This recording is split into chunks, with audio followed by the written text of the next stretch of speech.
안녕하십니까. 지역 생존 프로젝트 우리 고향 안녕하십니까. 진행의 이승현입니다.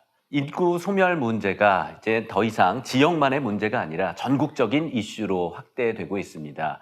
기형적인 수도권 집중 그리고 저출생 문제로 인해서 점점 심화되고 있는데요. 그 문제를 해결하는 고민하는 시간을 가져보기 위해서 지역 MBC 6개사가 공동으로 기획한 프로그램입니다. 우리 고향 안녕하십니까. 오늘은 그 첫 번째 시간으로 위기의 지역 소멸, 왜 국가적인 문제인가라는 주제를 갖고 전국의 6개의 지역에서 전문가 패널분들을 모시고 심층적인 논의해 보도록 하겠습니다. 잠시 지역 내 생생한 목소리 인터뷰를 듣고 계속 진행하겠습니다. 아이고 많이 바뀌었어요. 청천시장이 다 죽었지요. 그때는 이게 막 일요일, 토요일 하고 그러면 여기가 사람이 엄청 많았었거든요. 그냥 막 왔다 갔다 하고 뭐 굉장히 있었어요, 여기. 근데 지금은 한 6시, 7시 해만 넘어가면 아예 사람이 없어요. 없어서 그냥 일찍 문 닫고 들어가고 사람이 없으니까. 아유, 뭐 어떡하면 좋겠어요. 강릉에요. 사람들이 이렇게 자꾸 젊은 층이 없고 이렇다 보니 아유, 뭐 경기들도 오고 매련도 없다고들 하대요. 그러니까 다 뭐 문 닫을 지경이라고 하니까 정말 빨리 좋은 시절이 다시 돌아왔으면 좋겠어요. 초등학생이 없죠. 지금 여기서 저 속에 동네에서 그거 솔려 한나가 대학 간 사람이 제일 늦게 여기서 학교 다니는 애기요. 시골에서 이제 실어나려니까 옛날에는 뭐 참 한 집에 둘 씻어도 되는 걸 뭐 그랬었는데 시방 그렇게 없어졌어요.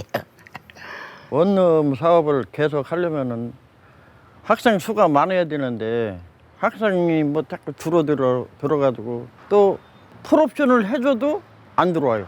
학생들이 없기 때문에.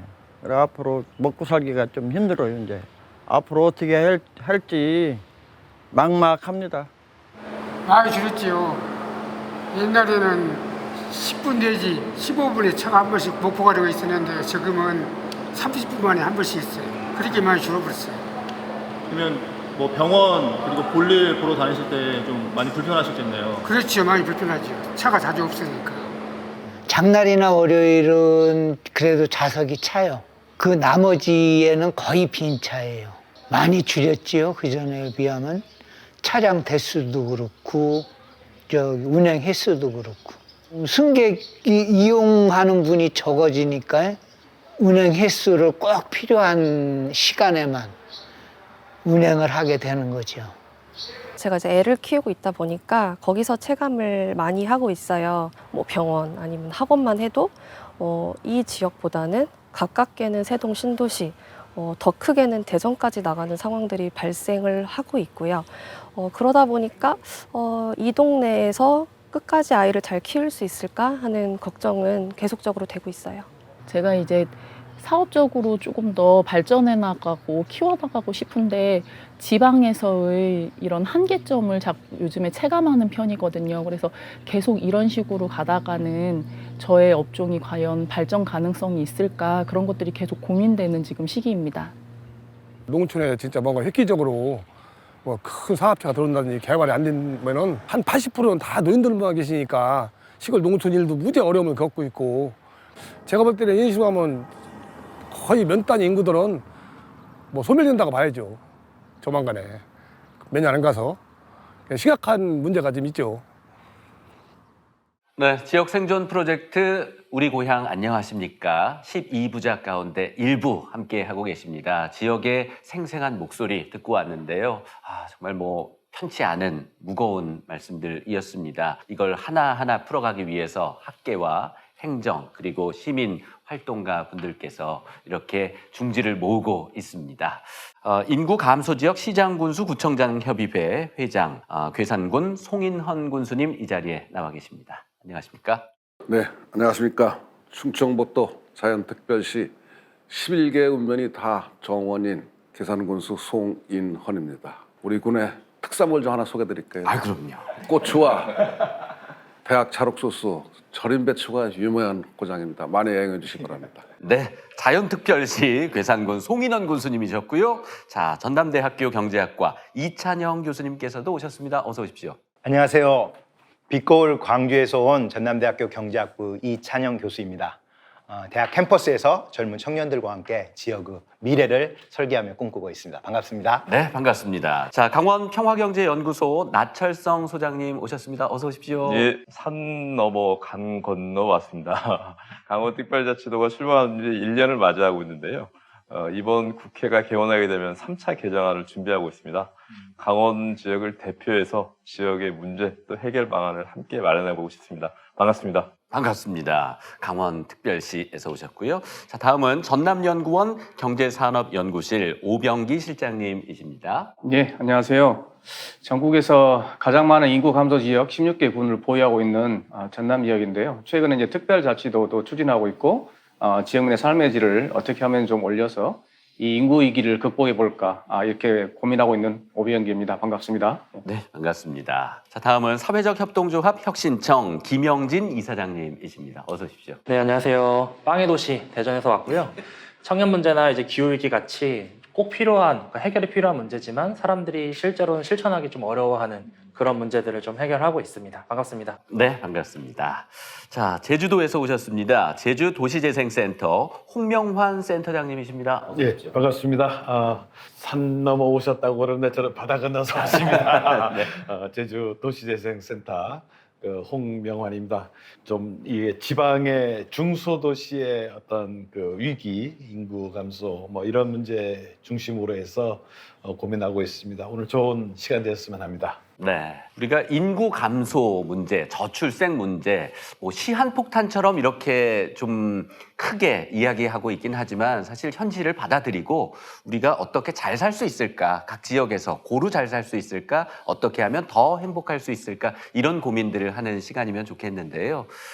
특히나 지역에 계시면서 행정 그리고 정치를 담당하시는 분들의 고민도 깊으실 것 같습니다. 우리 괴산 군수님께서는 또 이제 전국 시도, 시장, 군수, 구청장 협의회장을 맡고 계신데요. 어떻게 대응하고 계신가요? 다 아시다시피 이제 국가적으로도 2020년에 이제 사망자 수가 출생자 수를 넘어섰어요. 데드크로스가 이제 발생이 됐습니다. 인구 감소 지역이 이제 21년도에 89개 지방자치대가 이제 지정이 됐어요.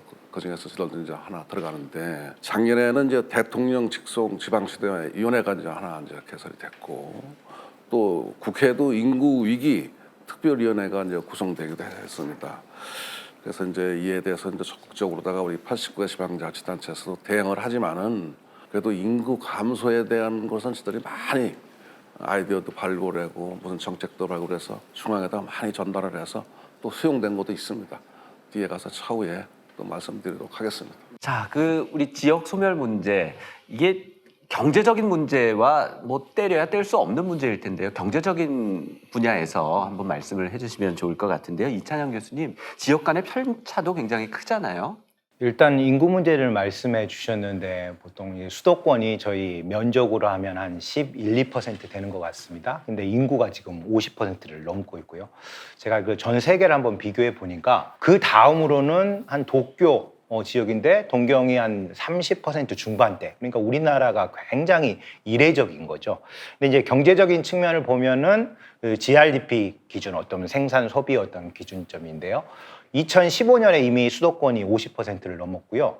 2022년으로는 벌써 한 53% 정도 됩니다. 점점점 커지고 있고요. 그리고 국내 1000대 기업 중에서 4곳 가운데 3곳, 약 75%가 수도권에 집중되어 있습니다. 다시 말하면 사람도 일자리도 다 지금 수도권으로 지금 쏠리고 있다라고 말씀드릴 수 있어요. 그러면은 이렇게 되면은 뭐 지역에 있는 사람들이 계속 수도권으로 빠져나가고 지역의 생산 소비 기반은 축소되고 다시 악화되고 이런 악순환이 계속되는 지역 경제의 파탄에 이르는 그런 지경에 이르고 있다고 할 수 있을 것 같습니다. 네, 현재 상황을 이찬영 교수님께서 분석해 주셨고요. 이게 전남연구원에서도 뭐 해당 산업 그리고 또 기업 유치 이런 데 대한 어젠더를 제시하기도 하고 분석도 하고 계시죠? 네, 이찬영 교수님께서 금방 2015년 말씀이 굉장히 중요한 포인트예요. 지금 많은 그 전문가 학자들이 2015년에 뭔가 바뀌었다 이런 얘기를 많이 하는데 가장 중요한 변화 중에 하나가 아마 이제 산업이나 기업들의 어떤 디지털 전환이 본격화된 시기다 이렇게 얘기하거든요. 그런데 이제 우리가 일반적으로 생각해 봤을 때 농수축산업이나 중화공업 같은 그런 주력 제조업은 디지털 전환이 쉽지 않은 업종들입니다. 근데 이런 업종들이 대부분 다 비수도권 지역에 집중되어 있고, 그러다 보니까 디지털 전환이 좀 더 수월하고 좀 더 고부 가치를 창출할 수 있는 뭐 반도체, 디스플레이, 뭐 데이터 산업 이런 것들은 수도권에 다 있고, 좀 더 부가치를 많이 창출할 수 있는 지역으로 사람과 자본이 몰릴 수밖에 없고, 이렇게 해서 이제 비수도권에서는 그쪽으로 이제 옮겨갈 수 없는 이런 상황이다. 2015년이 또 중요한 기점 중에 하나인 이유는 그때 무렵으로 해서 공공기관들의 어떤 이전이 마무리가 됐습니다. 더 이상 수도권에서 비수도권으로 정책적으로 강제적으로 뭔가가 이전하는 정책은 국가균형 발전 차원에서는 이제 멈췄다 이렇게 보고 있고, 이제 또 하나가 이제 기후 변화가 좀 심화되다 보니까 아까 얘기했던 농수축산업 같은 경우에도 이런 어떤 그 위기적인 측면이 2중, 3중으로 이제 겹치는 이런 시기가 지금 현재 되어버렸고, 그것이 아마 인구 위기를 좀 더 심화시키지 않는가, 저희들은 그렇게 보고 있습니다. 네, 지역의 작물들도 이제 점점 지구 온난화로 인해서 좀 바뀌게 되는 이런 부분도 있을 거고요. 공공기관 집안전 또 기후 변화까지 언급해 주셨습니다. 이제 경제 구조가 바뀌는 거는 뭐 세계적인 추세라고는 하지만 우리나라처럼 이렇게 수도권에 집중되는 것, 해외와 비교해서는 어떻게 나타날지 그것도 좀 궁금한데요. 나철성 소장님께서는 강원도 지역에 대해서는 어떻게 분석을 하고 계신지요?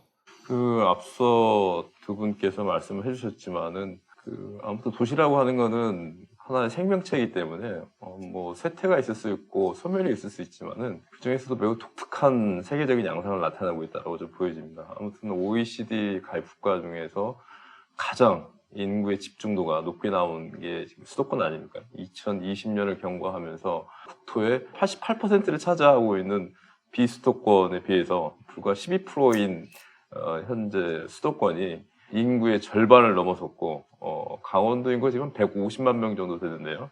현재 2024년 기준으로 보면은 무려 수도권이 비수도권을 한 70만 명 이상 넘어선 걸로 나타나고 있고, 이 격차는 갈수록 커지고 난다는 것들이 또 문제인 것 같습니다. 네, 강원평화경제연구소 나철성 소장님께서는 강원도 그중에도 춘천에서 활동을 많이 춘천에서 하고 계신데요.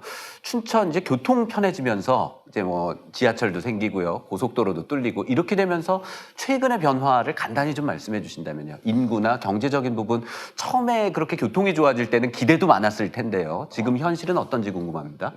오늘 춘천에서 청량리까지 오는데 한 50분이면 왔거든요. 그럴 정도로 아주 빠르게 저희가 이제는 되어 있고, 또 원주나 강릉 같은 경우에도 고속철이 뚫리게 됐는데요. 평창올림픽을 계기로 해가지고 매우 좋아졌습니다. 그런데 중요한 거는 춘천 같은 경우는 오히려 인구가 한 30년째 늘어나질 않고 있거든요. 현재 인구가 한 29만 명 선인데요. 오히려 GRDP는 전국 평균 대비 더 떨어지는, 정확하게 말씀드리자고 한다면은 빨대 효과라고 하는 부분들에 있어서의 더욱더 피해지로 좀 나타나고 있는 부분들이기 때문에 이런 교통이 많이 좋았음에도 불구하고 그 후광 효과를 실제 누린다라고 하는 것들은 생각할 수 없을 정도이다, 이렇게 좀 말씀드릴 수 있겠습니다. 네, 우리는 과거를 통해서 좀 학습이 되고 또 미래를 진단해야 될 텐데요.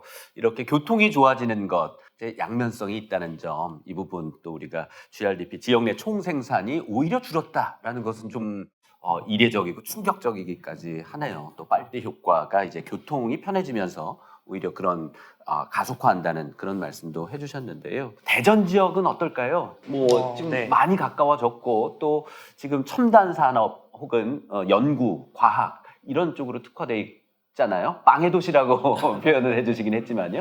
대전 같은 경우도 사실은 이제 그 KTX나 여러 가지 고속도로 때문에 실제로 이제 서울하고 대전에서의 이제 이동성의 편의 때문에 사실 좀 그 손해 아닌 손해를 좀 보고 있는 지점이 있는 것 같아요. 그러니까 특히 이제 대전 같은 경우는 공공기관들이 굉장히 빠른 시기에 이제 이전을 했었는데, 그 사실 이제 금요일 저녁만 되면은 대전에 있는 모든 공공기관 담당자들이 다 집에 가려고, 혹은 이제 매일 저녁에 집에 가려고 그렇게 출퇴근을 하거든요. 그러니까 사실은 직장만 지역에 있고, 사실상 내가 소중하게 여기고 가장 많은 시간을 보내는 가족들은 다 수도권에 있는 사람들이 더 많은 이런 기형적인 구조를 가장 많이 띠고 있는 곳 중에 하나가 대전인 것 같고요. 또 사실 이제 대전 같은 경우도 수도권과 비수도권 얘기를 했지만 그 수도권이 여러 자원들을 이제 블랙홀처럼 빨아들이듯이 대전 역시도 사실은 주변의 충남이나 충북 지역의 작은 시군 지역들에 여러 자원들을 사실 빨아들이고 있는 작은 블랙홀 같은 역할들을 하고 있는 측면들이 또 있습니다. 그래서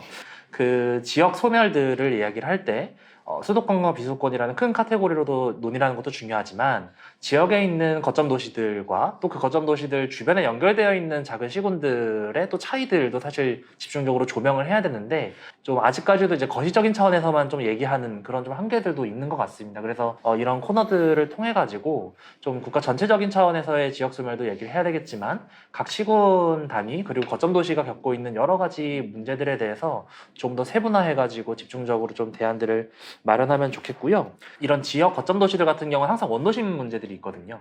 근데 대전 같은 경우는 이제 동부와 이제 서부의 격차가 굉장히 심하거든요. 그러니까 그 서쪽으로 갈수록 신도심 지역이다 보니까 인구나 여러 인프라들이 다 쏠리고 있습니다. 그래서 대전 같은 경우도 이제 올해 기준으로 그 초등학교 입학생이 10명 이하인 곳이 11군데인데 이 대부분의 초등학교들이 대부분 다 동부 지역, 그러니까 원도심 지역에 쏠려 있습니다. 그래서 인구 감소나 여러 문제들이 도시 안에서의 이제 이런 원도심 격차들을 더 심화시키고 있는 그런 문제들도 같이 있는 것 같아서 그런 부분들을 좀 앞으로 좀 집중 조명해야 될 것 같습니다. 네, 사회적 협동조합 혁신청 김영진 이사장님께서는 이제 지역의 거점 도시와 또 작은 시군 간에서도 이제 뭐 빨대 효과까지는 아니겠지만 이제 흡수를 하는 편차가 좀 있다는 지적까지도 해주셨습니다. 이 부분까지도 우리가 깊이 숙고해 봐야 될 것 같은데요.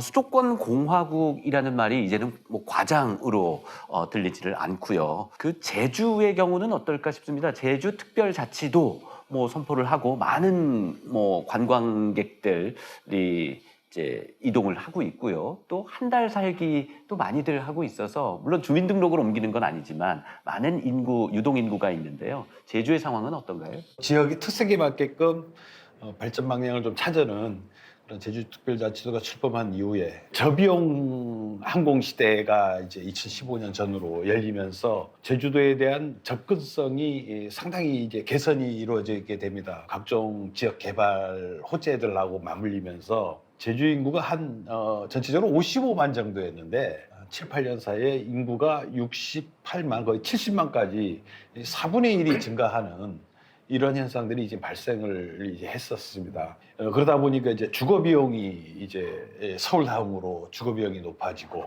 또 그런데 이제 의료라든지 이런 부분들, 교육 수준들은 이게 개선이 높아지지 못하다 보니까 중대한 질환이 생기면 서울로 와야 되고 또 교육 수준이나 이런 부분들이 조금 더 어떤 개선이 안 되니까 다시 수도권으로 빠지고 그렇게 하면서 제주도 같은 경우도 2022년 8월을 기점으로 해갖고 이 인구 증가가 이제 멈추고 인구 유출이 이제 증가하는 이게 지속 가능하지가 못하더라. 네, 또 다른 관점이네요. 55만에서 이제 70만 가까이 되면서 이제 2022년 8월을 기점으로 25%포인트 증가했다가 지금은 뭐 유출이 되고 있는 상황인데 일시적으로 인구가 늘게 되면 또 물가가 오르고 주택이 오르고 이래서 원주민들은 삶이 좀 어려워지는 혹은 뭐 불편한 이런 점도 있고 또 다시 또 기복이 있을 때는 지역에는 문제가 될 수도 있고요.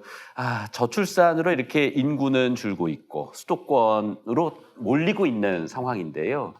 경제적인 관점에서 이제 이찬영 교수님께 좀 여쭙자면 이렇게 지역 불균형이 있으면 이제 건강치 못한 거잖아요. 네, 이걸 경제학적으로는 어떻게 분석을 하고 계시는지요? 일단 수도권 보면은 굉장히 출퇴근 시간이 세계 다른 도시에 비해서 굉장히 길입니다. 제가 알기로는 한 평균 50분에서 1시간. 이 말은 결과적으로 삶에 있어서 조금 여유가 많지 않을 수 있다는 측면이고요. 그러니까 수도권 집중은 결과적으로 우리 젊은이들의 어떤 결혼이라든가 출산에 대한 의사결정을 왜곡해서 결과적으로 지역뿐만 아니라 우리나라 전체의 인구 감소를 유발한다는 점에서 저는 전적으로 동의하고요. 그 외적인 문제도 한번 짚어볼 필요가 있을 것 같습니다. 일단 환경 문제를 좀 짚어볼 필요가 있어요. 인구가 한 곳에 집중되어 있다. 이건 굉장히 환경을 더 피폐시킬 가능성이 굉장히 높습니다. 일예로 만약에 이제 우리 지금 쓰레기가 굉장히 많이 이렇게 발생을 하는데요. 인구가 집중돼 가지고 쓰레기가 많이 하면 이걸 소각하거나 매립하거나 그래야 되는데 이제 그런 장소들이 이제 만약에 포화되어 있다면은 분명히 이건 지역 갈등 내지 사회 갈등의 요인으로 될 수가 있기 때문에 이러한 문제를 간과해서는 안 된다. 뿐만 아니라 대기 오염도 말할 것도 없을 것 같습니다. 문화적인 측면도 좀 오픈 이야기를 통해서 한번 제가 말씀드리고 싶어요. 제가 월요일 수업을 하는데 한 학생이 눈이 좀 부시시하더라고요. 그래서 이 학생이 왜 이렇게 눈이 부시시하나, 뭐 밤새 아르바이트를 했나라고 저는 생각을 했는데 한번 살짝 물어봤어요.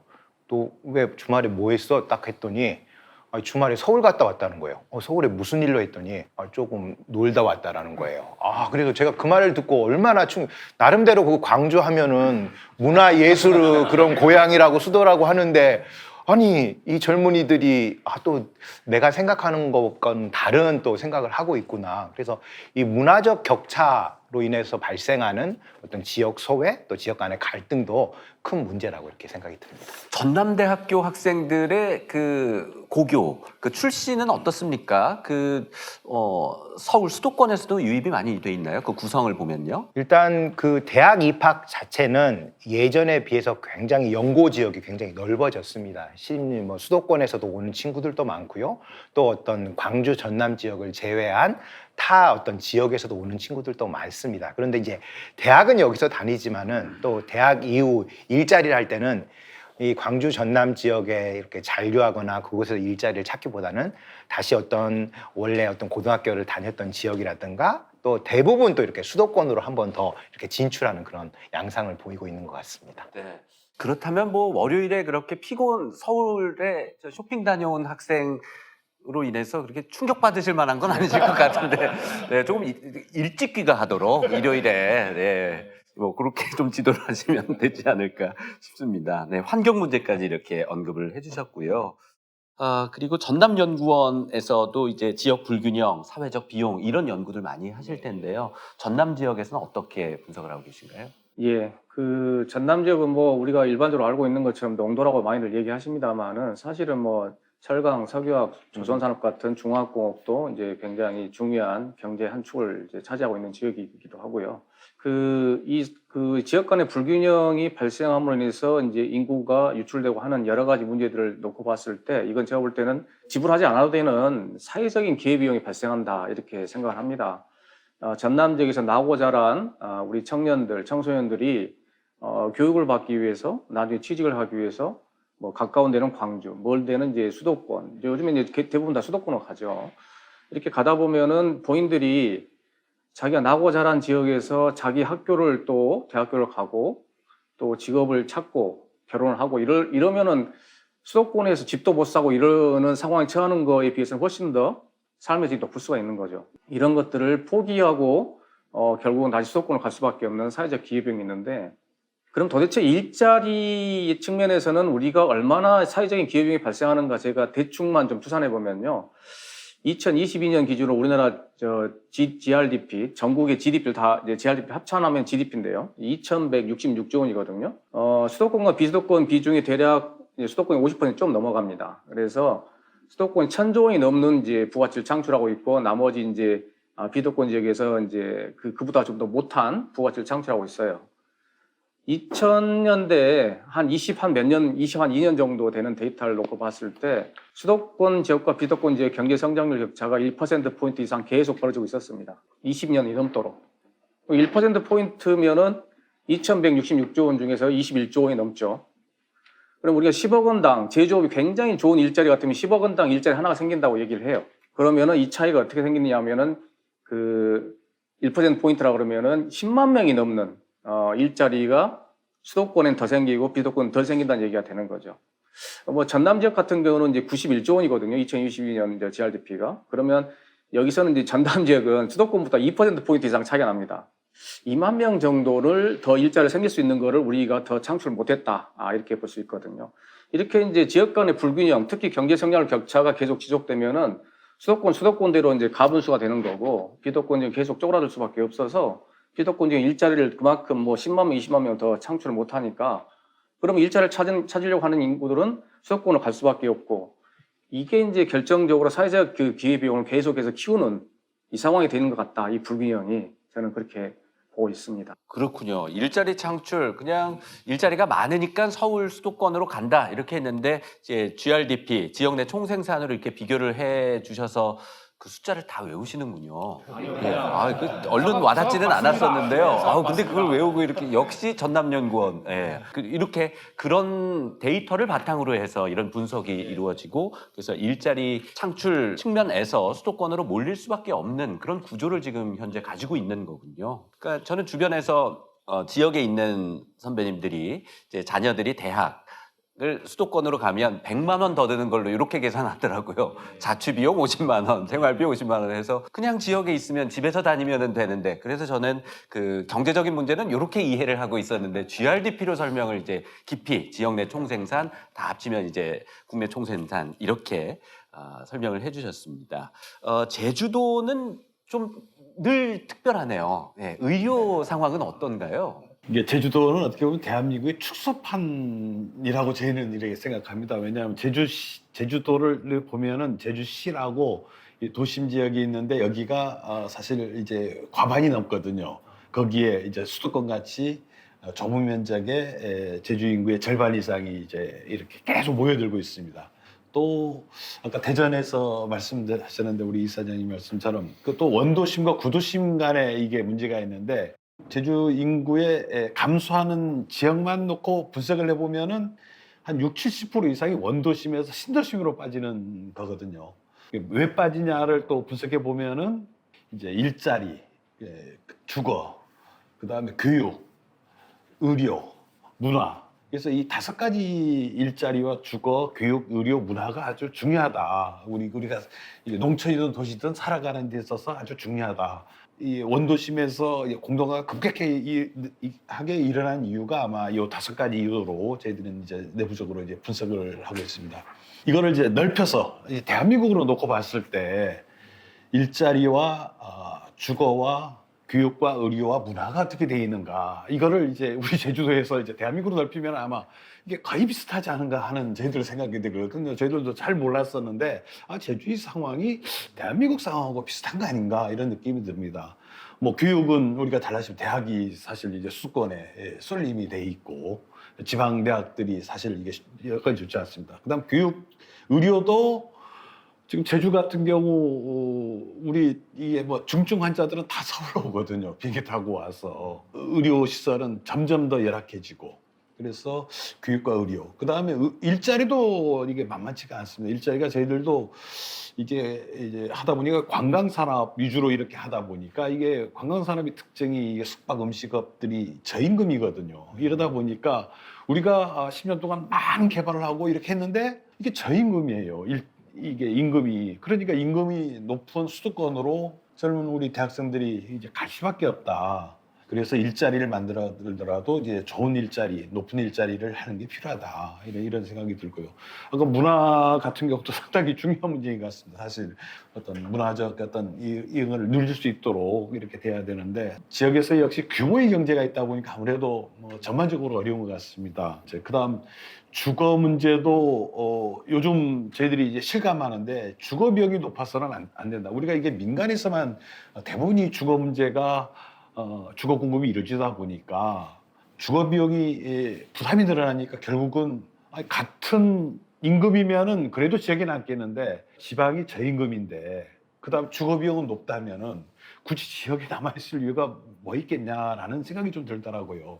그래서 저희들도 이제 지금 제주도에서도 이게 주거 문제가 상당히 중요하구나 이런 생각도 듭니다.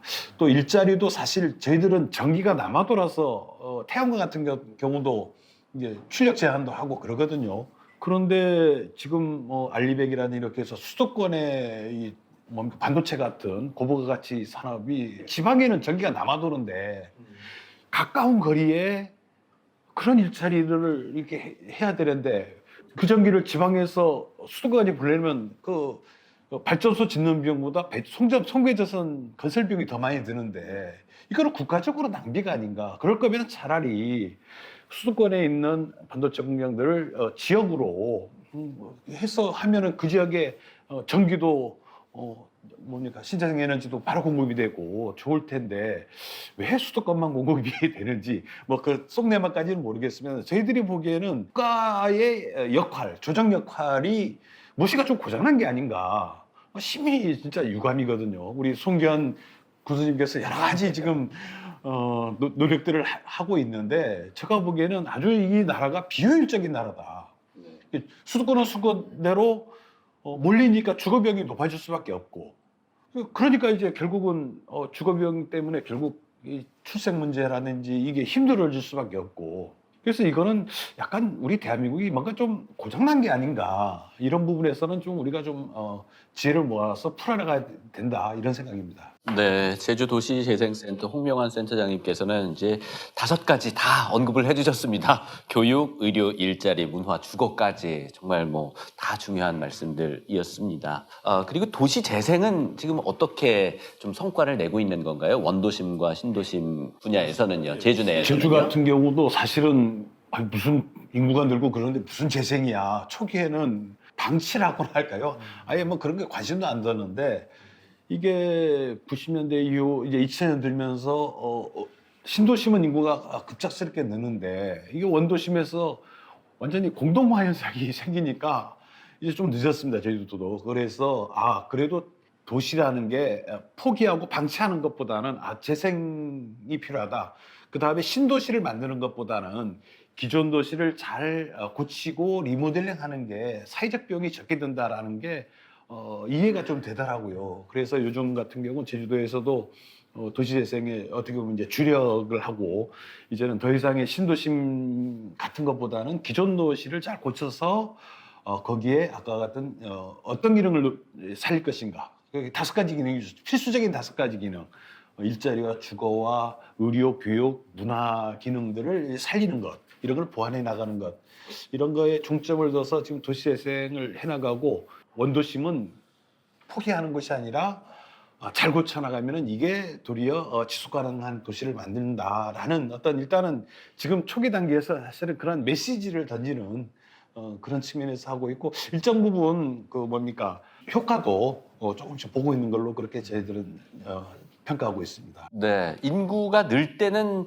이제 재생 분야가 조금 관심이 덜 하다가 이제 지금 감소해서 지금 많이 바빠지셨겠습니다. 예, 제주도 속담에 물들어서 보말 잡는다라는 얘기인데 사실 물이 썰물이 됐을 때 보말을 잡아야 되는데 물이 지금 밀려오고 있거든요. 사실 위기가 닥치는데 조금 늦었지만은 근데 이게 대한민국 전체적으로도 거의 비슷한 상황이 아닌가 이렇습니다. 네. 자, 우리 12부작으로 준비했습니다. 오늘 첫 시간이고요. 첫 술에 배부르기는 좀 어려울 것 같은데요. 2부 예고도 좀 해드리겠습니다. 지역 생존은 지속 가능한 농촌에서 라는 주제로 2번째 시간에는 농촌에 집중해서 우리 한번 논의를 해보는 시간입니다. 오늘은 그 첫 번째 시간으로 우리 고향 안녕하십니까? 전국의 6개 지역에서 이렇게 전문가분들, 활동가분들 모시고 이야기 나누고 있습니다. 시장, 군수, 구청장 협의회에서도 행정 분야에서, 정치 분야에서 많은 고민들을 하고 계시잖아요. 뭐 지역의 인프라 구축하는 것, 정치력을 많이 발휘하셔야 될 거고요. 제가 오늘 개 나왔어요, 여기. 너무 오래 기다리셨습니다. 아니, 오래 기다린 게 아니라요. 저들은 지방자치단체가 생존하느냐 없어지느냐 그런 처지인데 구도심, 원도심을 여기서 말씀하시는데 제가 나가야 될 것 같아요. 그래서 이제 제가 우스갯소리도 하는 말씀이고요. 아까 이제 수도권 쏠림에 대해서 많은 다양한 의견이 나왔는데 저는 그렇게 생각합니다. 우리가 그 수도권에 있는 공공기관을 1차로 다 지금 혁신도시 만들었잖아요. 그걸로 인해서 다 빨대현상에 와서 거기가 다시 도시가 또 생겼지 않습니까? 근데 2차 공공기관도 혁신도시에다 우선적으로 배정한다는 거예요. 저는 그것도 2차 혁신도시는 지역감소지역에다 하나씩 좀 배분 좀 해주고 이전. 여기 다 또 도에서 오신 분들인데 강역 시도에 있는 출자 출연 기간도 엄청 많습니다. 그것도 하나씩의 지역 소멸지역으로 하나 좀 배분 좀 해주고 원도심 도심 우리는 그 따질 때가 아니에요. 지금 배고파서 이게 자치단체가 없어지느냐 생기느냐 그런 실정인데 예를 들면 우리가 지금 셋째 날 때 얼마를 주냐면 첫째 나면 1,300 주고 둘째 나면 1,300 주고 셋째를 낳으면 5천만 원을 줘요. 근데 마치 셋째를 낳는데 쌍둥이를 낳아서 1억을 줬어요. 얼마나 우리가 다급하면 그 정도로다가 비용을 지출하겠나. 이 수도권 규제는요, 수도권 규제 풀으면 안 됩니다. 왜 그러냐면 수도권 규제를 풀으면 다 또 서울로 빨대는 사람입니다. 그거는 수도권 규제는 잘 막아주셔야 되고, 또 한 가지는 여기 뭐 패널도 다 아시겠지만 89개 인구 감소 지역에 행업에서 가지고 있는 기금이 1조가 있어요. 1조를 가지고 89개 단체에다가 다 공모 사업을 해서 그걸 줘요. 그럼 89개 지방자치단체가 다 경쟁인데 그 1조 달라고 그걸 n분의 1이면 얼마씩 가냐? 한 110억, 110개가 안 들어가요. 그래도 지금 우리가 거기에서 군이 없어질까 봐 아동바동하고 있는데도 불구하고 여기서 원도심, 구도심 찾는데 저는 그게 너무 행복하다고 봐요, 사실은. 진짜로.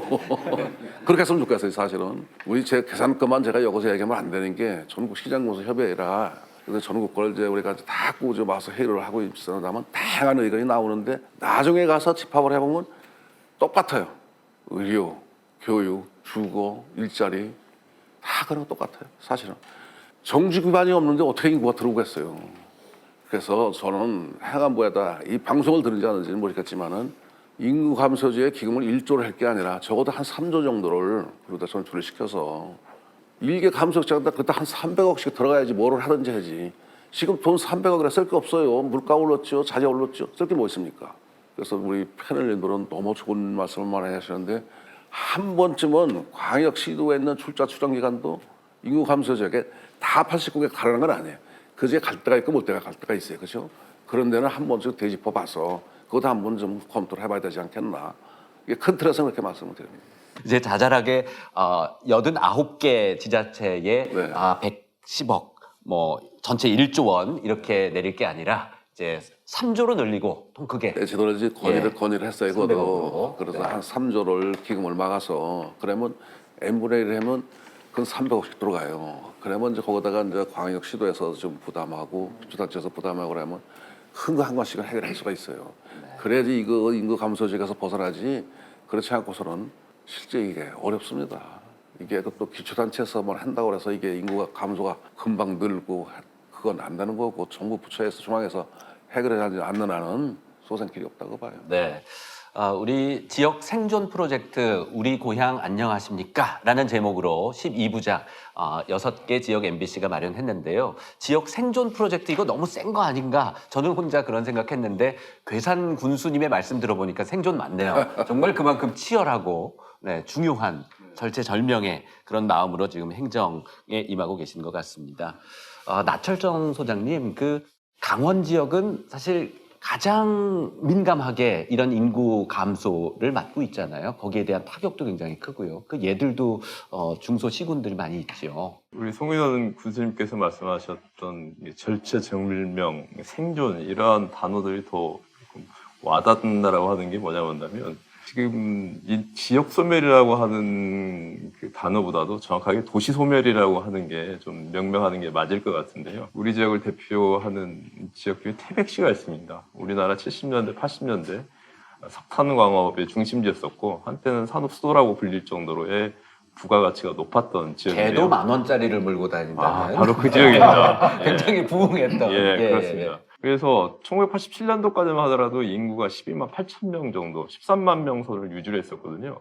근데 2024년 6월 현재 인구가 어떻게 되냐? 지금 3만 8천 명 정도밖에 되지 않고 있습니다. 아까 군수님께서 2만 명 단위의 군이 있다라고 하셨는데요. 태백시는 현재 우리나라에서 가장 작은 인구를 보유하고 있는 시로 전락하고 말았습니다. 그런데 이게 지금 더 위기가 심각해지고 있고 이런 것들이 단순하게 이제 소멸의 문제가 아니라 갈등과 충돌의 양상으로 나타나고 있는 이유는 뭐냐고 한다면 올해 6월 30일이 되면 우리나라에서 가장 커다란 석탄 광업소가 장성광업소거든요. 태백에서도 가장 인구 밀집도가 높은 곳이 장성이라고 하는 지역인데요. 여기를 6월 30일이면 이제 폐쇄를 하게 됩니다.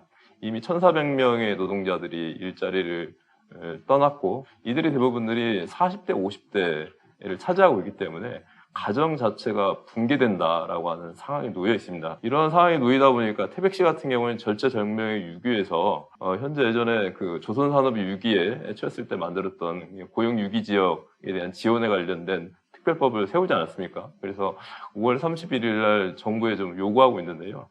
고용유기 지역이 지정되지 않는다고 한다면은 예전에 그런 불미스러운 사태가 있었는데 다시 중앙선을 막고 곡괭이를 들고 이러한 상황들이 발생할 수 있을 정도의 지금 매우 불안적 상황들이 야기되고 있고 실존의 문제이다라고 하는 것들을 좀 말씀드려야 될 것 같습니다. 근데 이러한 것들이 지금 태백만 우리 지역 같은 경우에는 몰려있는 것들이 아니라 인근의 정선이랄지 영월이랄지 강원 남부 지역 같은 경우에도 급격하게 나타나고 있고요. 더 심한 건 뭐냐고 한다면은 현재 국방계획 2.0이라고 얘기를 하고 있는데요. 군 관련된 다양한 군 재편이 이루어지게 되면서 지금 접경지역 일대를 버티고 있었던 이 군 사단이 통폐합이 되거나 아니면 해치되는 상황들이 오게 되다 보니까 강원도 접경지역 같은 경우는 2만 정도의 현재의 인구 자체도 붕괴되는 이런 지자체가 지금 직면한 어려움으로 지금 현실화되고 있는 이러한 부분들 같은 경우에도 나타나고 있다라고 하는 것들 말씀드리고 싶습니다. 잠깐 다시 얘기를 좀 앞돌려서 말씀드린다고 한다면 태백 같은 경우에는 통리라고 하는 그런 지역이 있는데요. 이 지역 같은 경우에는 현재 원래 7월 달에 우체국이 있는데 우체국을 오전에만 운영하는 단축 운영을 하겠다라고 하는 그런 발표가 있으면서 할머니들이 머리띠를 들고 뛰쳐나오는 상황까지 지금 놓이게 됐습니다. 왜 그러냐고 한다면은 우체국 같은 경우는 계속적으로 인구가 줄고 또 인건비도 나오지 않는 유지시설을 해야 되기 때문에 어쩔 수 없이 우체국을 줄이겠다라고 얘기를 하는데 통리에서 그렇다고 한다면 태백시까지 나오는 데는 1시간 정도 걸리거든요. 왕복하면 2시간인데 어르신들 말로는 세금 내로 2시간까지 나와야 되는 상황들이 놓이게 되는 거죠. 일본 같은 경우를 본다고 하더라도 우체국이라고 하는 것들은 단순하게 우편 업무를 하는 게 아니라 금융이랄지 공공기관에 있어서 역할들을 대행하는 부분들이 많은데 강원도 같은 경우에는 올해 발표된 거에 의한다고 한다면 통리 지역을 포함해가지고 4개 지역에 있어서의 우체국을 단축 운영하거나 이후에 있어서는 축소 폐쇄하는 이러한 부분들까지 현재 논의되고 있는 상황들이기 때문에 이게 강원도만의 문제가 아니라 이게 농사노촌 지역을 강타하고 있는 현실적 오래된 미래가 아니라 오늘로 우리에게 닥쳐질 모습이 태백시의 하나의 단면으로서 좀 다가오고 있지 않는가 좀 말씀드리고 싶습니다. 강원 평화경제연구소 나철성 소장님께서 이제 인구 감소 문제 그 원인 요인으로서 이제 군부대 이전 그리고 또 폐광 지역과 연계해서 또 이런 감소가 이루어진다는 것 거기에 따른 이제 또 우체국 폐쇄되는 이런 문제까지도 세밀하게 짚어주셨습니다. 지역 MBC 6개 회사가 공동 기획한 우리 고향 안녕하십니까 12부작 중에 일부 함께 하고 계십니다. 자, 이제 거의 마무리할 시간이 됐는데요. 각 주 전공을 살려서 한 말씀씩 좀 정리를 해주시면 좋겠습니다. 이찬영 교수님, 경제학적 관점에서 일자리 중심으로 한번 좀 정리를 해주신다면요. 일자리에 앞서서 조금 저출산 인구 소멸 문제를 한 번 더 좀 강조할 필요가 있을 것 같습니다. 사실 2명에서 1명 또 0. 몇 명으로 줄어들었다는 것이 많이 줄어들었구나 이 정도로만 보통 사람들이 인식하는데요. 1명이 2분의 1명으로 줄어들고 2분의 1명이 4분의 1명, 8분의 1명 이렇게 어떤 승수 효과로 지금 감소되거든요. 그러면은 이러한 현상이 계속된다면 결과적으로 아까 말씀드린 대로 지방의 소멸이 아니라 우리나라 전체 지역의 소멸이고 국가의 소멸이라는 것을 우리들이 인식할 필요가 있다는 것을 먼저 말씀드리고 싶습니다. 일자리 측면에서는 앞에서 패널분들이 많이 말씀하신 내용 중에 하나가 산업구조가 지금 바뀌고 있다. 그래서 요즘 어떤 석유화학 이런 산업보다는 조선 이런 산업보다는 굉장히 어떤 반도체, AI 정보산업, 빅테크 산업이라고 하는데요. 이러한 산업 구조로 바뀌는 상황에서 어떤 면에서 비수도권은 좀 이러한 부분들에 대해서 굉장히 조금 취약한 구조를 가지고 있습니다. 근데 더 아쉬운 것은 어떤 정부 정책에 있어서 무슨 반도체 단지라든가 AI 집적 단지라든가 이런 것들이 계속해서 좀 수도권 중심으로 이렇게 몰려 있다 보니까 앞으로 이런 산업 구조 그런 트렌드를 봤을 때는 인구가 더 수도권으로 몰릴 수밖에 없는 그런 어떤 면에서는 악순환을 더 악화시키는 구조로 좀 가고 있어서 과연 이런 정책 판단이 어떤 것에 기초하고 있는지에 대해서 다시 한번 되짚을 필요가 있다는 생각이 들고요. 동일한 선상에서 이 수도권에 굉장히 교통 인프라를 강화하고 있는 추세이고 특별히 어떤 철도 이런 것들이 굉장히 많은 예산을 투입해서 하고 있는데 그렇다면 이런 것들은 결과적으로 사람을 더 수도권으로 오라고 하는 그런 시그널을 주는 것이거든요. 그래서 좀 이러한 부분들을 한번 더 깊게 살펴볼 필요가 있다. 그럼에도 불구하고 사실 지역에서 엄청 노력을 하고 있습니다. 많은 해외 사례를 보면은 뭐 도시 재생이라든가 관계 인구 확대라든가 뭐 조금 작은 범위지만 뭐 고양세 납부라든가 이런 어떤 나름대로 자구책을 하고 있지만은 이러한 정책은 어떤 면에서는 언발의 오줌누기라고 볼 수밖에 없습니다. 그래서 우리나라 입장에서는 이러한 정책으로는 전라도 말로 택도 없습니다. 그래서 좀 더 큰 정책, 아까 군수님께서 말씀하신 정책은 이건 국가 소멸이라는 그런 인식하에 좀 정책을 집행할 필요가 있다. 이렇게 말씀드리고 싶습니다. 전남대학교 이차장 교수님께서 말씀해 주셨고요. 교육, 청년 유입, 뭐 이 부분에 대해서는 김영진 이사장님께 좀 여쭙겠습니다. 현재 살고 있는 청년들도 대부분의 고향이 이제 수도권이게 되는 그런 상황에서 이제 앞서 얘기 나왔었던 것처럼 여러 이제 정치적인 의사결정이나 자원의 분배가 수도권으로 더 쏠리는 거는 사실 더 사실인 거잖아요. 이전까지는 이제 지역 소멸들을 얘기할 때 고향에서 조금 더 행복한 삶을 다시 살아보자라고 해서 다시 유턴하는 형태의 정책 방향들이 많았었다면은 이제는 청년들에게 고향이 아닌 곳에서 새롭게 살아봐라고 하는 그런 정책을 제안해야 되는 거예요, 앞으로는. 그래서 저는 이게 되게 큰 방향의 전환일 것 같아요. 그랬을 때 각각의 지역들이 어떤 방식으로 청년들에게 좀 행복한 삶을 제시할 수 있을까, 그 부분들을 조금 더 고민하는 것도 좀 필요할 것 같고요. 그리고 사실 저는 지역 소멸이라고 하는 이슈를 얘기할 때 항상 많이 얘기하는 게 청년 인구를 어떻게 하면 다시 유입하게 할 수 있을까, 이런 얘기들을 많이 하는데 저는 근데 사실은 그런 방식으로 유입된 청년들은 또 얼마 못 가서 다시 또 유출될 거라고 생각을 하거든요. 오랫동안 살기에는 사실 지역이라고 하는 곳들이 인프라가 부족한 게 또 사실이니까요.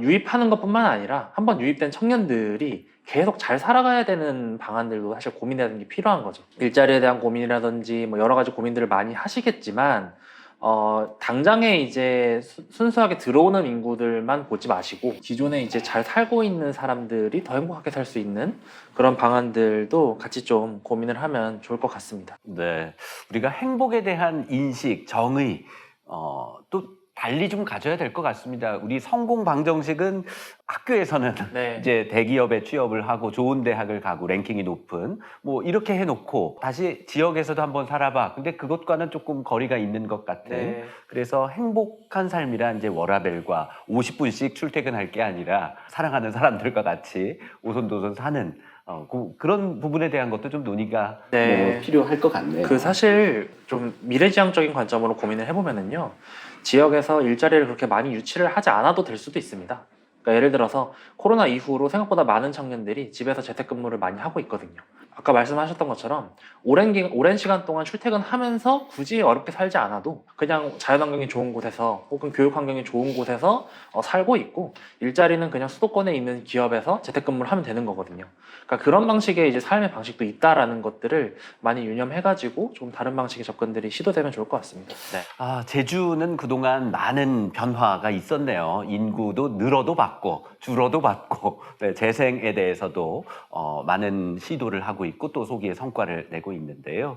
주거, 삶의 질 이 부분에 대해서 홍명환 센터장님께서 말씀해 주신다면요. 예, 뭐 어떻게 보면은 그 지방자치도 이제 제주특별자치도에서 한 20여 년 경험을 지금 해서 이게 지금 강원도나 뭐 전북, 뭐 이제 경기 북부 이렇게 세종 이렇게 해서 한번 해보니까 어떤 것들이 좋아하고 좋지 못한 것들은 아마 채택을 안 하고 좋은 부분을 해서 지금 지방자치가 이루어지고 있는데 우리 송 교수님 말씀드리면서 사실 이게 광역시도의 문제보다 사실은 현장에 더 가까운 게 226개 우리 기초자치단체의 시각인데 이게 가장 우리 현장 우리 국민들의 삶이라고 봅니다. 근데 이 중에서 지금 60여 개가 지금 소멸 상태로 이렇게 돼 있는데 이게 우리나라의 어떤 이 인구 문제를 풀어나가는 데 있어서 뭐 주거 문제라든지 뭐 교육, 의료 문제가 이게 사실은 지역적 다 특색들이 다르다고 봅니다. 그러면 지역에 맞게 어떻게 할 것인가. 근데 이제 중앙정부의 시각에서는 사실은 단순하고 쉽고 일편하게 가는 계획을 수립할 가능성이 많다. 그런 문제들을 푸는데 이게 제주 같은 경우는 뭐 요즘 뭐 워케이션이라든지 이런 시대 변화에 따라가고 대응해 나가는 그 방식들이 있을 겁니다. 우리 송인원 교수님 농촌 아마 이게 자연특별시 같이 이게 지역의 특색에 맞춰서 해나가는 건 저는 아주 좋은 그 방법이다. 근데 대한민국 226개가 다 자연특별시 해버리면은 이게 특색이 없으리라고 보는데 각 역할들을 어떻게 할 것인가. 특히 주거 문제를 풀어나가는 데 있어서도 저는 공공의 역할들이 상당히 중요하지 않은가. 국가 예산 지금 80억 가갖고 사실 이게 1억씩 아까 하면 이게 푼돈밖에 안 되는데 아무런 사업을 할 수가 없고 GTX 같은 경우는 뭐 수도권에 120조를 투자하는데 과연 우리 이 지방에 이게 푼돈 줘갖고 과연 지방이 살리겠냐. 이거 하는 척만 하는 시정밖에 아닌데 그래서 좀 더 우리가 이 국가 차원에서 통 큰 어떤 의사결정이 좀 필요하지 않을까. 사실 주거, 의료, 교육 뭐 이게 다 연결된 문제인데 좀 더 우리가 지방의 목소리가 좀 함께 모아야 되지 않을 건가. 지금까지는 따로따로 목소리를 내서 그런데 우리 송 교수님께서 이러한 목소리들을 잘 모아서 지방의 목소리를 먹고 그다음 시도지사 협의회 같은 데서도 사실은 같은 목소리가 나와야 되는데 저희들 이렇게 좀 정책을 보다 보면은 우리 지방끼리도 좀 단계가 되는 게 아닌가 하는 아쉬움도 좀 있고 그러는데요. 좀 특색에 맞게 어떤 같이 풀어나갔으면 하는 생각입니다. 특히 수도권의 위주의 어떤 지금 국가 예산 배분들이 상당히 이게 더 심화되고 있다라고 보는데요. 이 부분에 대한 어떤 그 국가 균형 발전, 지방 우대 정책을 펴야만이 이게 풀 수 있지 않을까 하는 생각도 좀 갖거든요. 그래서 국가 균형 발전이라는 틀을 벗어서 지방 우대의 어떤 이 정책 이런 것들이 좀 필요하지 않을까 이렇게 생각이 듭니다. 나철성 소장님께는 이제 교통의 관점에서 한번 여쭙고 싶은데요. 강원도에서 산 넘고 물 건너 오셨다고 했는데 ITX 청춘 타고 한 45분 만에 오셨을 것 같습니다. 네, 교통 인프라의 그 이점을 잘 누리셨는데요. 이게 또 양면성이 있죠. 지역 소멸 문제를 해결하기 위해서는 중장기적 과제가 있고 또 직면한 문제가 있는데요. 가장 저희가 봤을 때는 당면하고 직면한 문제가 교통과 의료라고 보고 있습니다. 왜냐하면 지역 소멸의 실제 피해 당사자는 누가 제일 많이 알아왔냐면 어르신들이 가장 많이 있거든요. 작년 말에 평창에 50년 된 시외버스 터미널이 폐쇄하기로 결정을 내리면서 지역에서 커다란 반향을 일으켰는데요. 이유인즉슨 2018년까지만 하더라도 연간 한 6만 6천 명이 이용을 했었는데 3년 12월 현재 한 2만 2천 명 정도로 줄어들다 보니까 더 이상 시외버스 터미널을 운영할 수 없게 되는 상황들이 되기 때문에 폐쇄하겠다라고 하는 운영회사로부터 결정이 있었습니다. 평창군이 읍내에 있는 거거든요. 시내 군내에 있는 거기 때문에 이게 폐쇄가 된다고 한다면 그 파장이라고 하는 건 어마어마하지 않습니까? 그렇다 보니까 군에서 몇억 원을 부담하는 조건으로 해가지고 울먹 교정을 그려가지고 다시 군에서 떠받아가지고 운영하는 걸로 되어 있는데 이게 뭐 얼마큼이나 지속될지는 잘 모르겠습니다. 그런데 또 문제는 뭐냐고 한다면 전국에 이런 지자체 군 단위에서 한 157개 정도의 시외버스 터미널이 있는데요. 무려 152곳이 지역 소멸 지역에 위치하고 있다라고 하는 것들이 우리에게 가장 커다란 문제로 현실적으로 나선다라고 좀 말씀드리고 싶습니다. 얼마 전에 그 65세 어르신들에 대해서 그 운전면허증 반납과 관련돼서 일부에서 논의가 나오게 되면서 지금 뭐 잦아들었지만 커다란 문제가 되고 있는데요.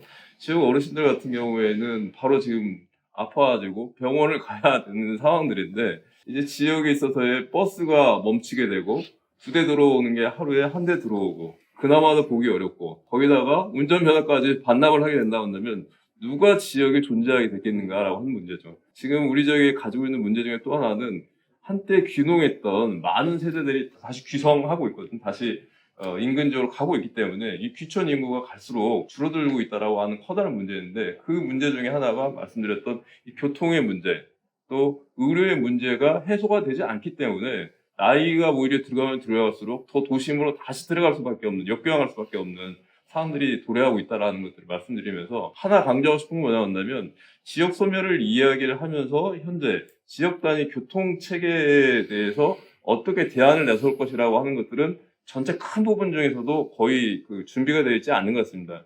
지역에서는 이 대중교통 문제들이 매우 심각하기 때문에 아까 말씀하셨던 대로 GTX 같은 경우는 120조를 넣는다고 하지만은 지금 지역에서는 당장 시내버스 운영들이 어려운 상황들입니다. 그러다 보니까 지자체에서 이걸 떠안고 있거든요. 주는 공영제나 공영제를 해가지고 운영하고 있는데 여기에 관련돼서 지금 국가에서는 단 한 푼의 지원도 하지 않은 상황들입니다. 근데 앞으로 운영한다면 이러한 부분들을 지자체가 시 3만, 4만, 2만 되는 이러한 그 군 단위, 시 단위에서 이걸 부담한다고 한다면 그건 더 이상 유지할 수가 없는 부분들인데 전혀 그 지역 소멸 대책을 본다고 한다면 특히 대중교통에 있어서의 국가 책무를 어떻게 강화할 것인가라고 하는 대책이 나오지 않는 것들이 매우 심각한 문제이기 때문에 이와 관련돼서 거대 교통망들에 있어서의 다시 활성화하고 정비하는 것도 중요하지만 지역 소멸 문제를 당면에서 해결하기 위해서는 반드시 지역에서 직면한 대중교통 체계에 대한 국가적 차원에 있어서의 대책 마련이 매우 시급하다라고 하는 현장 증언을 좀 드리고 싶습니다. 네, 감사합니다. 역시 이렇게 6개 지역에서 6분이 지역에 계신 분들이 한 자리에 모여서 말씀하니까 정말 중요한 말씀. 이제까지는 이제 시내버스, 마을버스 이야기만 했지만 또 시외버스가 전국에 157개가 있군요. 네, 이것도 이제 수가 점점 줄어들고 배차 간격이 점점 늘어나게 되고 하면 또 불편해서 결국은 또 교통편한 곳으로 이전할 수도 있다라는 말씀도 해주셨습니다. 어르신들의 이동권 보장 차원에서 나철성 소장님께서 말씀해 주셨습니다. 그리고 말씀 중에 7월 그 통리 지역에서 우체국 폐쇄 이런 말씀 해주셨는데 시차가 있다는 점 좀 말씀드립니다. 저희가 녹화하고 있는 시점은 6월 초이고요. 우리 편성은 이제 우리 12개 12부작 프로젝트이다 보니 그 시차가 발생할 수 있다는 점 시 청취자 여러분들께 양해 드리겠습니다. 참고로 그 통리는 주민들의 강한 요구와 내용들이 받아들여지게 돼서 우체국 우정국에서 정상 운영하기로 이렇게 좀 정리가 되었습니다. 반가운 소식까지 감사합니다. 제가 좀 잘 이해했습니다. 전남연구원의 오병기 실장님, 이 농촌에 대해서 좀 그 심각성 말씀해 주신다면요. 사실은 농촌 농업 문제는 제 전공은 아닙니다. 그걸 좀 말씀을 드리면서 이제 농수축산업을 지금 현재 담당하고 있는 농산어촌 이 지역의 문제, 그다음에 이게 왜 소중한 자원인지에 대해서 말씀을 드리면서 좀 집중적인 어떤 국가적 관점의 지원이 필요하다는 걸 말씀드릴게요. 사실은 여러분들이 아시는 것처럼 이제 농산 어촌 이 공간 자체가 생태적으로나 또는 식량 산업 측면이나 식량 안보 차원에서는 굉장히 중요한 역할을 하고 있는 곳이죠. 수도권으로 생각해 봤을 때 수도권에서는 경기도 북부 일부 지역에서나 좀 이 농업이나 이제 축산업이 좀 이루어지고 있을 뿐이고 우리나라 전국적으로 봤을 때 이제 이 식량 산업 대부분은 다 우리 농촌 공간, 어촌 공간, 산촌 공간에서 이루어지고 있다 이렇게 볼 수밖에 없죠. 최근에 이제 김이 너무 이제 수출이 잘 돼가지고 막 전국적으로 이슈가 되기도 했는데 생태적 관점에 봤을 때 이제 농업이나 이제 수산업이 얼마나 우리한테 중요한 건지는 또 기후 변화 측면에서도 언급 안 할 수가 없는데요. 해조류가 흡수하는 온실가스가 육상 생태계에서 농업의 50배가 넘는다는 얘기가 있어요. 그 정도로 이 생태적으로도 굉장히 중요하고 식량 안보 차원에서나 이제 식량 산업 측면에서나 우리 식량 작업률이 우리 2020년도 우리나라가 45.8%밖에 안 됩니다. 이 정도밖에 안 되는데 만약에 이 비수도권 지역, 농촌 지역에서 이 농수축산물이 생산이 인력이 없어서 안 되거나 덜 되면은 그 피해는 고스란히 전 국민이 다 보는데 특히 수도권의 인구가 50%가 넘으니까 더 많은 피해를 볼 수밖에 없는 거죠. 수도권에서도 이 생산되는 것들이 제가 사실 농업만 얘기했습니다만은 제조, 그 다음에 에너지, 전력 에너지, 각종 제조업 생산물이라든가 이런 것들 다 따져봤을 때 자기들이 스스로 수도권에 있는 그 정책 결정자들이나 사람들까지도 비수도권 지역과 공생을 할 수밖에 없다, 공생을 해야 된다, 이런 인식의 전환이 좀 필요하고 이 농촌 공간의 지속 가능성을 확보할 수 있도록 국가 차원에서 전폭적인 어떤 제도적으로나 예산적으로나 이런 지원이 뒤틀어지지 않는가. 그런 것 중에 하나가 아까 지방소멸 대응기금 이런 돈들도 좀 더 대폭적인 어떤 증액 이런 게 필요하다 이렇게 생각하고 있습니다. 네, 감사합니다. 오병기 실장님께서 말씀해 주셨고요. 지방소멸 대응기금 증액 필요하다. 같은 의견을 갖고 계신 송인헌 군수님께 말씀 이어서 오늘 좀 정리를 부탁드리겠습니다. 네, 이제 앞에서 다 좋은 말씀 다 하셨는데 이 인구 감소 지역에 일자리가 제일 중요하다 그러셨는데 저는 그렇게 생각합니다. 인구 감소 지역에 아무리 공장의 온들 자원이 있습니까? 그래서 저는 거기서 반대로 다 푸드테크 단지를 만들어요. 그래서 노동 집약적인 거, 청소년들이 안 나가고 지금 우리 계산군 같은 경우에는 나갔다가 들어온 기농인들이 자손들이 다 거의 다 들어왔어요.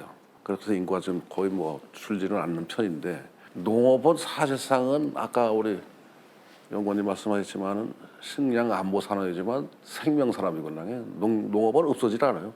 농업 없어지면 뭐 다 사람 다 죽는 거잖아요. 그래도 이제 중앙에서는 그 이제 또 대통령 직속에 이제 지방시대위원회가 이제 출범을 했고 또 국회에도 이제 인구위기 특별위원회가 이제 설치가 됐고 우리도 지방자치단체도 이제 인구 감소적 협의가 이제 창설이 됐고 또 저번에 이제 정부에서 발표한 이제 사회부총리급 하나 이제 신설이 되면 어느 정도의 이제 소통 창구는 됐다고 봐요. 이제 너무 뭐 중앙정부를 몰아칠 게 아니라 서로 다 이제 논의하면서 가는데 제일 이제 문제는 지방자치단체 감소 지역은 재정이 제일 문제입니다. 재정이 인구 감소 지역하고 아는 데하고는 좀 차원이 좀 틀려야 돼요. 조금은 좀 바꿔서 감소 지역을 좀 우대를 해줘서 뭐 조금을 더 준다든가 그래서 좀 지방으로다가 이양을 좀 해주시고 나서 중앙에서 지도 감독을 열심히 해라 이게 그걸 어떻게 잘하나 못하나 그런 것도 하나의 방법이 아닌가. 인구 감소 지역이 자립도가 10% 넘는데 하나도 없어요. 우리 계산권도 자립도가 10%가 안 돼요. 소멸에서 벗어나려면 중앙에서 과감하게 지방을 이양을 해서 그래서 돈을 줬으면 거기에 준 것만큼 지도 감독 철저히 좀 하고 수시 와서 확인도 좀 하고 그래야 되지 않겠나 그렇게 말씀을 드리고 행정적이나 재정적인 거는 모든 거를 좀 전국의 226개 기초단체가 똑같이 줄 게 아니라 인구 감소 지역에서 살아남게 벗어남게 하려면 외를 규정을 많이 줘서 또 그거 좀 규칙을 변경한다든가 그러면 저 인구 감소 지역에서 벗어나지 않겠나 이렇게 생각을 하고 특히나 뭐 인구 감소 지역은 다 여건이 똑같습니다. 패널님들이 말씀하신 게 뭐 교육, 의료, 뭐 주거, 뭐 문화예술 다 똑같아요 사실은. 그래서 이제 그게 벗어나려면은 절대적인 게 중앙의 재정이다. 그걸 좀 저는 어필하고 싶어요 사실은. 자치단체에서는 어렵습니다 솔직히 해서. 그리고 또 한 가지 또 말씀을 드린다면 인구 감소 지역에 주는 게 1조 원이라 그랬잖아요. 다 공무사업을 해서 따와야 돼요. 공무사업. 그러면 89개 자치단체가 다 경쟁을 해야 되는 거예요. 그래서 아까도 제가 전자에 말씀드렸지만 한 3조를 늘려서 1년에 한 300억씩 주란 말이에요. 그러면 또 광역 시도에서 또 부담을 하고 기초단체에서 부담을 하고 한 500억 정도만 돼도 큰 거 하나씩은 덜어낼 수가 있다. 뭐가라도 보이는 게 있어야 되는데 89개 지방자치단체에서 다 공모사업을 하니까 중앙에서 얼마 주고 해서 다 거의 대도소에게 나눠준단 말이에요. 뭘 가지고 해요? 재정도 어렵지만 중앙에도 그래도 좀 한 3조 정도 좀 해가지고 그러면 한 300억씩은 돌아가잖아요. 그러자면 좀 벗어나지 않을까 그렇게 봅니다. 네. 3조 300억씩 예, 그것도 기억을 해보겠습니다. 앞서서는 우리 시장군수협의회 회장님께서 굉장히 세게 말씀해 주셨는데 혹시 너무 세게 하면 또 안 돼서 마무리는 또 역시 굉장히 노련하십니다. 또 중앙부처에 가시면 또 이렇게 하시겠죠. 되게 설득력이 있으실 것 같습니다. 응원하겠습니다. 네. 네, 편지가 한 통 도착했네요. 지역에서 행복을 찾기 위해서 애쓰고 계신 분입니다. 서울시립대학교 정석 교수님인데요. 정쌤의 로컬에서 온 편지 함께 보시죠.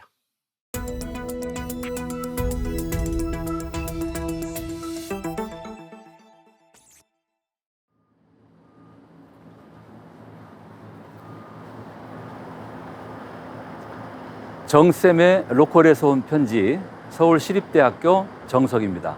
우리나라 대한민국은 아주 멋진 나라, 훌륭한 나라입니다. 대한민국 국민들은 매우 뛰어난 역량을 지니고 있고 여러 분야에서 그 역량을 마음껏 발휘하고 있습니다. 한국전쟁 직후 대한민국은 지구상에서 가장 가난한 나라였지만 온 국민이 함께 노력해 지금은 선진국으로 우뚝 섰습니다. 그런데 대한민국은 많이 아픈 나라이기도 합니다. 부자 나라 선진국이 되었는데 국민들의 행복도는 매우 낮습니다. 학창시절을 매일매일 전쟁터로 기억하게 하는 이런 경쟁교육을 지속하고 있는 선진국은 지구상에 없습니다. 부자들만 사는 어마어마한 집값의 부자 동네는 어느 도시에나 있지만 평생 월급을 모아도 살 수 없는 수준의 집값 때문에 청년과 신혼부부들에게 고통을 주는 선진국가는 찾아보기 힘듭니다. 연애도 결혼도 아이 낳는 것도 다 포기하겠다는 청년들이 늘고 있고 그 결과 합계 출산율이 0.7도 되지 않는 현실이 대한민국이 지금 많이 아프다는 것을 단적으로 보여주고 있습니다. 행복하지 않은 선진국이 되어버린 근본 원인은 무엇이고 어디에서 비롯되었을까요? 인구 위기는 감소보다 쏠림이 더 심각한 문제입니다. 인구가 급격히 줄고 있는데 줄어든 인구가 어딘가로 쏠린다면 더 큰 문제 아닙니까? 대한민국의 인구는 지금 수도권으로, 대도시로, 그리고 신도시로 쏠리고 있습니다. 1970년대 전체 국민의 3분의 1에 못 미치는 인구가 살았던 수도권에 지금은 50.7% 인구가 살고 있습니다. 인구가 늘고 있는 수도권은 교통, 환경, 부동산 문제 등으로 경쟁이 더욱 거세지고 있고 수도권의 인구를 다 뺏긴 비수도권 지역의 중소도시 원도심과 농산어촌 시골은 사람이 없어 소멸을 앞두고 있습니다. 양쪽 다 문제를 악화시키는 이런 불균형이 지속된다면 공멸을 맞게 될 것입니다. 지역 소멸은 인구 위기와 맞물려 있어서 더욱 심각합니다. 경쟁이 심하지 않아 출산율이 높은 비수도권 지역은 아이를 낳을 수 있는 젊은 층들이 떠나 아이를 낳을 사람이 없고 수도권으로 온 젊은 층들은 과도한 경쟁으로 아이 낳기를 포기하게 되니 대한민국은 지금 악순환의 덫에 빠진 형국입니다. 대한민국이 진정 행복한 선진국이 되려면 그리고 오래오래 지속 가능한 나라가 되려면 지역 소멸 문제부터 해결해야 합니다. 지역 소멸은 대한민국이 당면한 가장 큰 국가적 문제입니다. 개발 시대를 주도했던 박정희 정부부터 역대 정부가 균형 발전을 위한 정책과 사업을 지속해 왔지만 균형 발전은 여전히 표류하고 있습니다. 왜 그럴까요? 균형 발전에 가장 열정적이던 노무현 정부도 수도 이전, 공공기관 지방 이전 등 혁신 정책을 추진했지만 성공하지 못했습니다. 수도권의 공공기관들을 텅 비어 있는 지방 중소도시 원도심으로 이전하는 대신에 기존 도시 바깥에 혁신도시라는 이름의 신도시를 지어 옮겼습니다.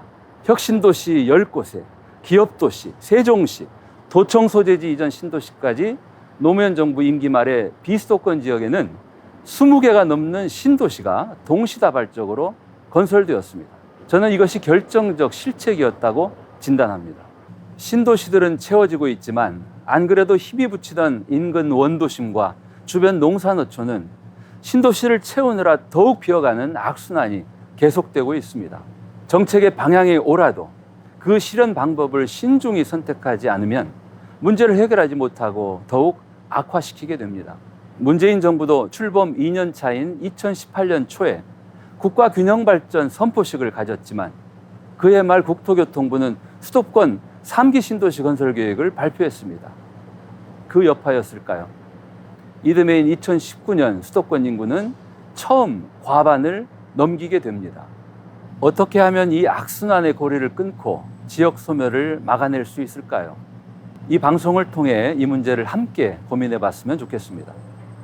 수도권, 대도시, 신도시가 아닌 사람과 에너지를 뺏겨 힘에 붙이는 로컬의 입장과 시각에서 여러분과 함께 하겠습니다. 정쌤의 로컬에서 온 편지, 첫 번째 편지였습니다. 고맙습니다. 네, 지역 MBC 6개사가 공동 기획한 프로젝트입니다. 우리 고향 안녕하십니까? 그 첫 번째 순서로 위기의 지역 소멸, 왜 국가적인 문제인가? 라는 주제로 일부 시간을 가져봤습니다. 전국에 6분의 전문가 패널 모시고 논의해 봤는데요. 다음 주 2부에는요. 지역 생존은 지속 가능한 농촌에서 편이 기다리고 있습니다. 앞으로도 많은 관심 부탁드립니다. 오늘 함께해 주신 여러분 고맙습니다. 감사합니다.